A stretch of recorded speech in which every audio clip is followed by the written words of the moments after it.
Welcome to Discovering. It's a little colder and a little whiter, but it's still bird season. We'll tag along on a late season grouse hunt. If you're going to hunt in the winter months, I like to work where they've got their hide cover nearby a food cover. And we'll check out a vintage snowmobile show and swap meet. We had 107 sleds show up today. A very good turnout for our first show. All that and more tonight, so stick around. It's Monday night and time for Discovering. The secret streams that flow beneath the cliffs of colored stone. Forest thick and healthy with birch and pine and oak. Surrounded by the greatest lakes this world has ever known. The black bear's awesome presence as he roams the hills and fields. Call of the timber wolf, the loon's lonesome trill. The eagle soaring high above, the trout lies deep and still. These are what I treasure,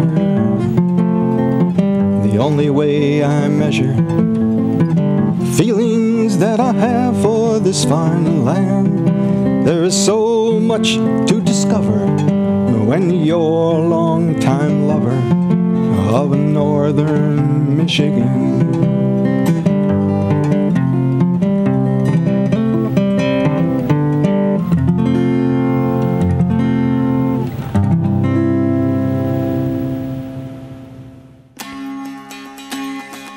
Firearm deer season is behind us, but we're not done yet. Grab a shotgun and get back out there for some late season grouse hunting. In the UP, the late season runs from December 1st through January 1st, and all you need is your base license. The December season began back in 1964 in southern Michigan, followed by northern Michigan in 1969. The season in the Upper Peninsula didn't open until 2003. Hunters harvest about 260,000 grouse in Michigan annually during all seasons, putting us third after Minnesota and Wisconsin. The best habitat in the state, and therefore the most grouse, can be found in the northern lower and upper peninsula. I headed out with a group of guys from the Mid-UP chapter of the Rough Grouse Society for a day in the woods. We got 3 different dogs out on the ground right now. We got German short hair here. That's Ludi. That's Greg's dog, and then Reggie's dog with the only one with the tail, English pointer. I think he's 10 years old. That's Roy. And then we got Dozer out again. So just covering as much ground as we can. A lot of times in December, that's what you got to do. Just cover ground and try every cover you can.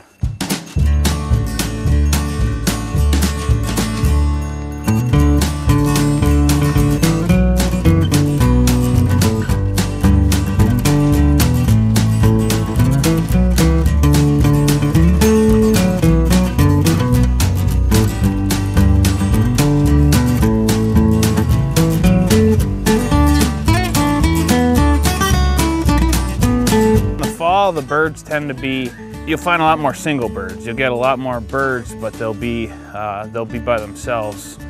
And in December, a lot of times the birds will be grouped back up. So if you find one, a lot of times they're not by themselves, but it can take a long time to find them.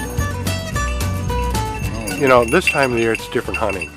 Especially now, we don't have enough snow, so they're not roosting, they're not going into the ground and roosting there. They're forced to stay up in the trees where they're, especially the pines, the spruces and whatever, hemlocks, and they're more vulnerable to predators.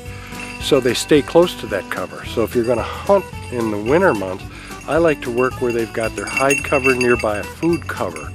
But a lot of times the birds hang out right in the, right in the pines. So you gotta, it's hard hunting, hard to shoot them when they're underneath all those trees. They're flushing.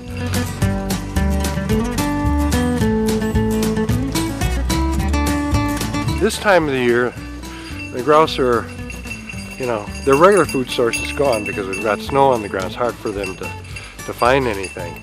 So what they do is they're going to eat aspen buds, they're going to look for small twigs, they're going to eat calkins, from the other trees that produce a calkin, So they're kind of limited on their food. Greg, Ludi's up here. She was just on point. And there's a saying that if a bird can get into some good buds and everything, that they can fill their crop in about 25 minutes and they're good for the day. But I've heard that rumor. I don't know how true it is. dozer was just on point in there. There's fresh tracks that ran right across here, but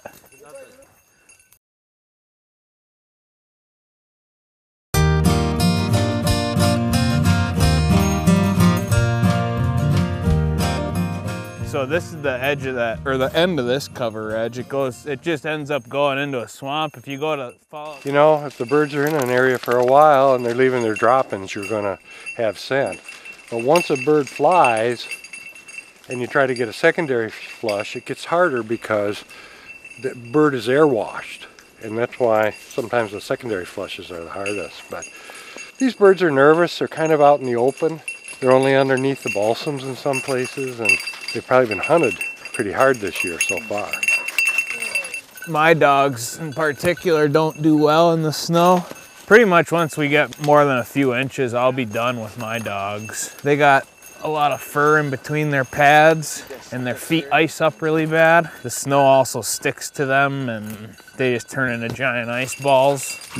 Because we have this second season, it's a great chance to get out and run your bird dogs. There are grouse out there, and they're going to be a little harder to shoot than they are early in the season, you know, back in after September 15th to the middle of October. But you got to work hard. The dogs are happy. There's not a lot of ice in the woods right now. The only recommendation I would make to people that are hunting their dogs, be careful about being near running water or ponds or rivers, because a dog could go through the ice and drown. So you have to be a little cautious where you're going. It's a tough day in December. Most of them are usually, but we can't get close to the birds today for some reason.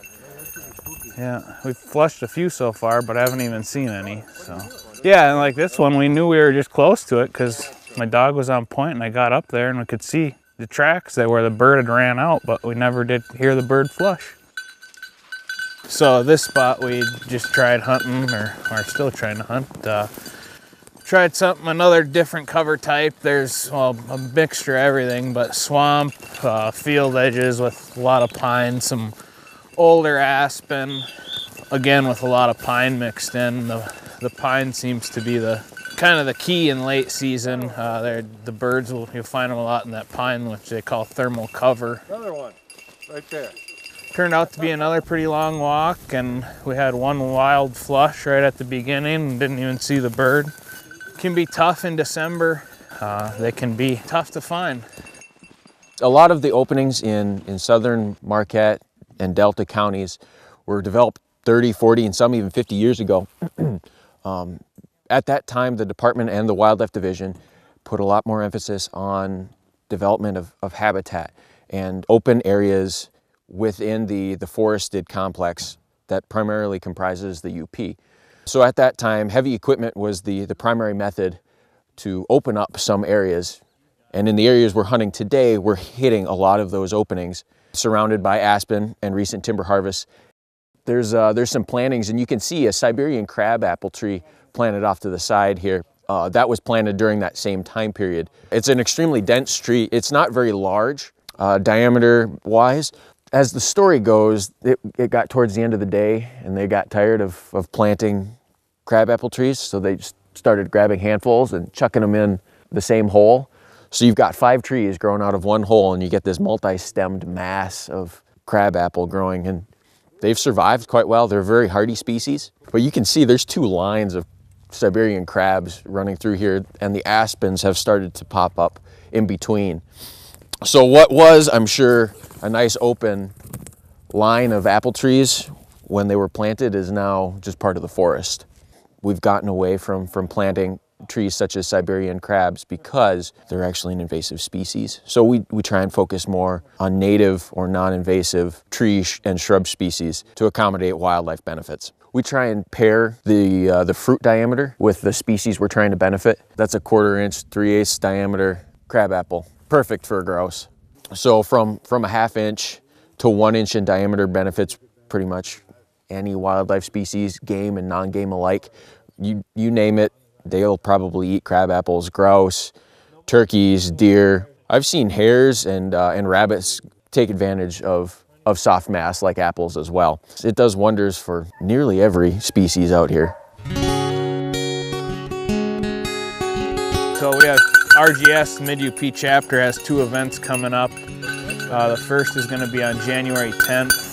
Called Birds and Brew event, sponsored by the Mid-UP chapter and Fry Chevy and the UP Chevy dealers at the Ordock Brewery in Marquette from 5:30 to 8 on January 10th. We're going to give away a raffle ticket package for our banquet, which is the following weekend on January 20th at NMU. It's tough to find birds this time of year. It's still always nice to get out. Dogs still like to get out. They don't know the difference. They're just happy running. The season's short anyways, so it's nice to get out when you can. It's a really good time of the year just to be out, and you can do a lot of scouting for the next year, especially for deer season. Right now, especially with a little bit of snow, is a good time to see where all the deer have been moving. Kind of get out and do more than just bird hunting this time of year. Get out and just scout for everything.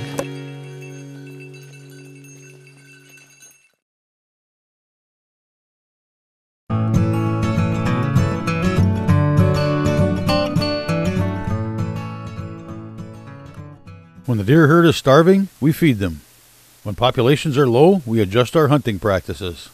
We work to preserve this tradition by introducing our kids to the sport. As sportsmen and women, we've always tried to do what's right for the sake of the deer herd and the preservation of our tradition of hunting. We are once again called to do what's right. Chronic wasting disease is without a doubt a nationwide epidemic and continues to spread across the lower peninsula, with several more infected deer found this deer season. The first step is to realize that this threat is real and could change the tradition of whitetail hunting in the Upper Peninsula forever. The second is to understand that all it takes is a single mistake by one person to make this happen. I had the opportunity to sit down with DNR Supervisor Terry Minzy for a CWD update. This year we have found chronic wasting disease in a new pocket down in lower Michigan. This pocket is over in Montcalm County. A youth hunter brought in a doe to have it tested, and it tested hot. During this last deer season now, we have found 33 infected deer over in that area. The good news is we found nothing more in the Lansing area where our first outbreak was. But we also have a new facility that we found that is suspect for a positive deer in Mecosta County. So what this tells us is that the disease has been there for a while with that number of animals. I believe in the Montcalm area we tested 1,400 animals. And we had 33 positives. So that's almost a 3% infection rate. That indicates that the disease has been there for a while. What that means for us up here in the Upper Peninsula, other than we don't want you bringing those carcasses back to the UP, it means that even though we've tested about 1,000 animals across the UP this year, and we've not found it, that doesn't mean that the disease isn't here. There's still a good possibility that it's here and we haven't found it. And with that in mind, I think it behooves the hunters to start thinking about those things that we've spoken about in the past that spread this disease. This disease is a disease that's going to expose us for exactly who and what we are. And we have to ask ourselves, are we going to be a fraternity that, as we claim, are the ultimate conservationist who will do what it takes to protect our herd? Or are we going to be something a little bit less noble than that? And are we going to hold on to practices right now that we know can spread this disease? The laws may never change. You may be allowed to bait and feed, and that may continue on. But as an individual, what's your responsibility? What is my responsibility to not do things that could spread this disease if it's on the landscape? We know that deer move differently and move across larger areas across the Upper Peninsula. That exposes us to a greater rate of transmission if we do find the disease. It's not just a lower Michigan issue, it's not just a Wyoming issue, but this is becoming almost a continental epidemic. We're kind of looking at this more as a case of when, not if. It appears that this disease is most likely going to get here. Chances are really good that when it does get here, it will get here as a result of some help from people in the back of a pickup or something to that effect. So, be careful. It could come in through a facility, through movement of deer from one facility to another, but it very well could come in from somebody going out to Wyoming, Nebraska, Iowa, Minnesota, Wisconsin, wherever, and shooting a deer and bringing back parts of that deer and then throwing them out on the ground where another deer can get infected. Pay attention, we've got a new law on the books. Doesn't matter where you've gone, you cannot bring back a whole carcass. That would include caribou, white-tailed deer, mule deer, elk, and moose. You have to bring back processed meat, boned out meat. You can bring back quarters, but you have to leave the spinal column, the brain tissue, and the eyes and all that stuff behind. You can bring back taxidermied mounts, the skull cap, and the cape. Beyond that, don't bring it here. We don't want it. We don't want to take the chance of the disease. A lot of these places that you think aren't contaminated, we're finding out have been contaminated for 10 years or more. Arkansas found the disease 2 years ago, and the first year after they found it, they had a 23% infection rate. Now they're up to a 28% infection rate. What we know from what's happened in Lower Michigan is that we now have to move into a phase of CWD management rather than surveillance, at least in that Lower Michigan area, because the disease is endemic, it's on the landscape, it's never going away. So now we have to find ways to deal with that fact and try to hold the prevalency rate down to a low level.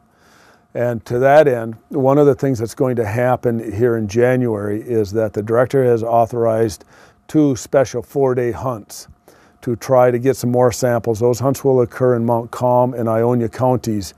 And the purpose of the hunt is for us to be able to get more samples. There will be mandatory testing on those deer to find out how far that disease has spread and how prevalent it is down in those areas.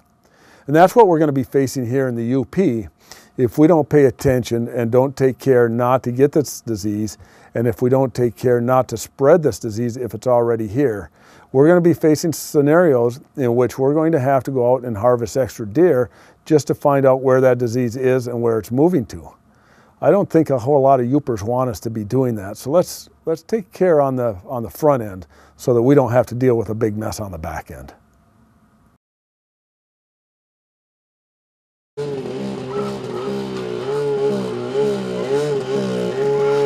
The smell of two-stroke and mixed gas. A trunk full of spare parts, wrenches, and starting fluid, along with a pocket full of spark plugs, was standard equipment. The number of people on a ride was not determined by how many wanted to go, but by how many could get their machines to start on that day. A ride on what are now called vintage snowmobiles was a somewhat smelly, suspensionless, fingers-crossed adventure, and I wouldn't trade those days for anything. I stopped in at the Vulcan Relic Riders' first show and swap meet to visit with a bunch of riders who felt the same way.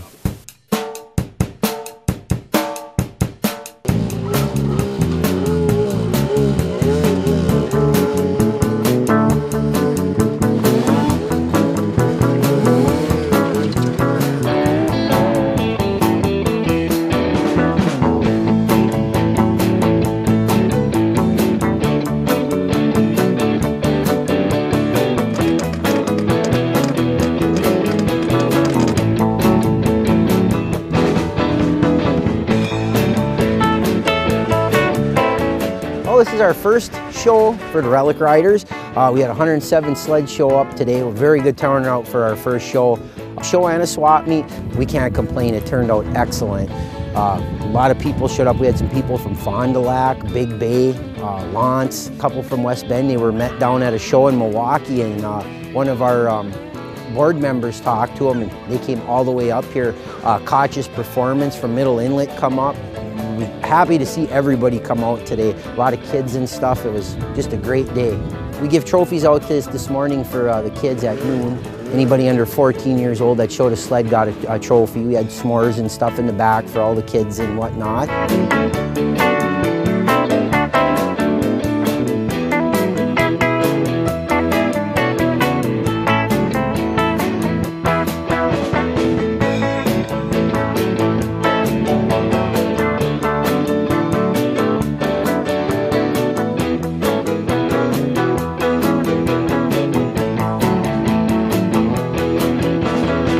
So we had a really great show today, over 107 sleds, all different brands, Arctic Cat, Yamaha, we even have some off-brand sleds, Mercury, some snow twisters. Really nice turnout. We appreciate everyone that's come up here and brought all the nice old machines. We want people to know that you don't have to have a perfectly restored machine to be in our club or come to these shows. You can pull it out of the barn, dust it off, and bring it out. If you need help working on it, we'll help you work on it. We just want to get people involved with the club, enjoy the sport of snowmobiling, whether it's new machines or old machines like we have here.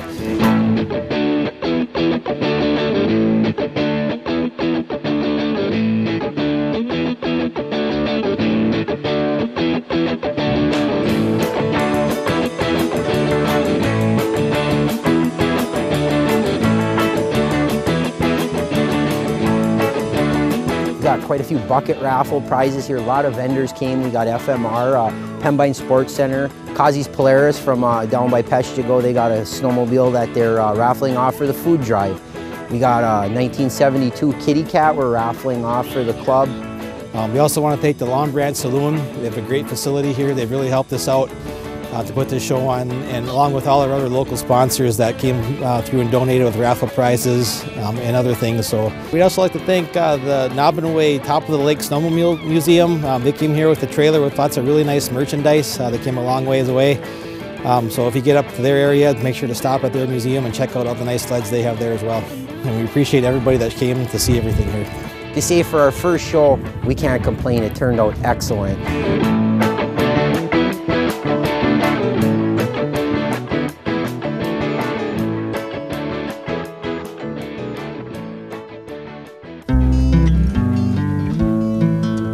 That's about it for tonight. Remember, sportsmen and women, hunters and future hunters ask, please don't be the one who brings CWD into our Upper Peninsula. In the Upper Peninsula, to see the wonders of nature, you typically need only walk out into it. We'll close out the show with a look at some unique footage from Dawn Durant of Republic, shot from her deer blind this past deer season. You gotta love the UP.